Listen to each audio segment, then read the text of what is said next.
তো hello everyone, welcome to আমার new blog. তো অনেকদিন পর কিন্তু ব্লগ নিয়ে এসেছি। এটা ছিল কিন্তু 1 জানুয়ারি। তো দেখো আমি কিন্তু ট্রেন থেকে নেমে পড়ছি। তো তোমরা কেউ বলতে পারবে এটা কোন স্টেশন?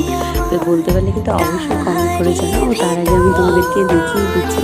তো দেখো 1 জানুয়ারির দিন কিন্তু আমরা যাব মায়ের কাছে, তো মায়ের মন্দিরে। তো কে কে যাবো সবটাই তোমাদের সাথে শেয়ার করবো। প্রথমেই বলি যে আমি কিন্তু 1 জানুয়ারির ভিডিও আজকে এত দিন পর আপলোড করছি, কারণ আমি খুব ব্যস্ত ছিলাম। আর মাম্মাম যেহেতু ছোটো, মাম্মামকে নিয়ে শুনতেই পারি না, তো সেই জন্য আজকে কিন্তু ভিডিওটা এডিট করলাম আর তোমাদের সাথে শেয়ার করলাম। তো এই যে মন্দির, তো তোমরা অবশ্যই কমেন্ট করে জানাও এটা কোথাকার মন্দির আর কোন মায়ের মন্দির। তো দেখো এখান দিয়ে কিন্তু আমি বাটা নিয়ে মায়ের কাছে যাবো। তো অনেক ছোটোবেলায় কিন্তু মা আমাদেরকে এখানে নিয়ে এসেছে, তখন ক্লাস 7-8-এ পড়ি।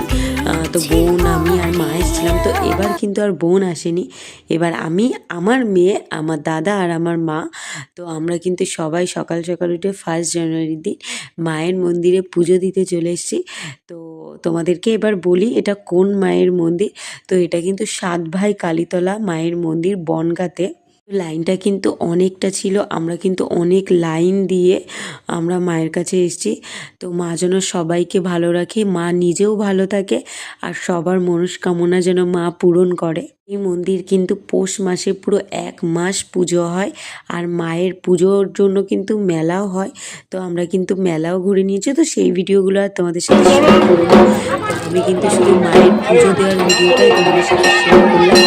তো মাকে ভালো করে দর্শন করো। তো চলো টাটা, নতুন কোনো